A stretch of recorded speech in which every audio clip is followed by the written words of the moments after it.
Les concertations du Comité national pour le rassemblement et le développement continuent avec les forces vives de la nation à Conakry.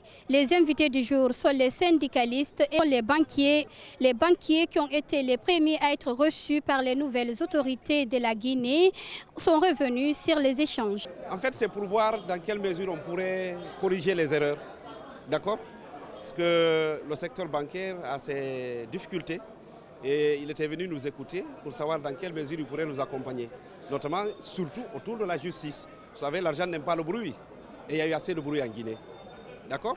Donc, il va prendre ses responsabilités par rapport à ça.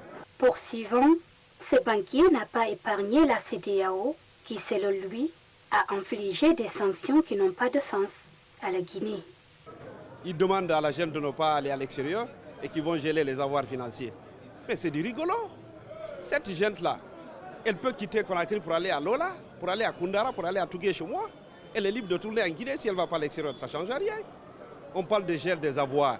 Mais qu'est-ce qu'ils ont pour le moment? Eux, ils n'ont rien pour le moment. S'ils peuvent geler des avoirs financiers, ils n'ont qu'à geler les avoirs des membres du gouvernement dessus.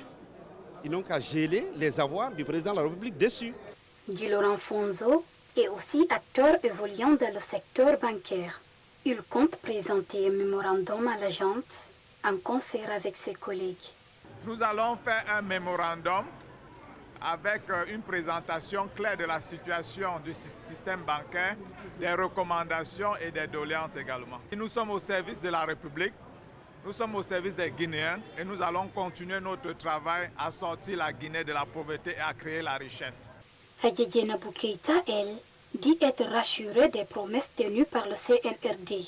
Cependant, elle n'a pas manqué d'évoquer les difficultés rencontrées. Nous attendons impatiemment leur réaction auprès des institutions bancaires pour le financement et le refinancement surtout de nos unités de MUFA et MCD de Guinée, puisque nous sommes confrontés ces dernières années-là à d'énormes difficultés. Pas de financement, à plus forte raison refinancement. Et les pauvres présidentes des conseils d'administration, certaines ont été emprisonnées et il y a certaines même qui ont perdu leur ménage. Par ailleurs, cet autre banquier a exprimé sa satisfaction à l'issue des échanges. On a proposé à Monsieur le Président de favoriser et de protéger les entreprises nationales appartenant à des jeunes Guinéens en vue de les encourager par rapport aux entreprises étrangères appartenant à des personnes étrangères, car nous savons tous que les entreprises nationales rapportent à l'État et font la promotion de l'emploi des jeunes Guinéens qui peuvent gagner leur petit pain par rapport à ça. Ces concertations qui sont en quelque sorte un premier contact des nouveaux dirigeants de la Guinée avec les forces vives de la nation ont pour objectif de mettre en place une transition transparente et réussie. Il faut également rappeler que ces concertations continuent le lundi avec les opérateurs culturels et les hommes des médias.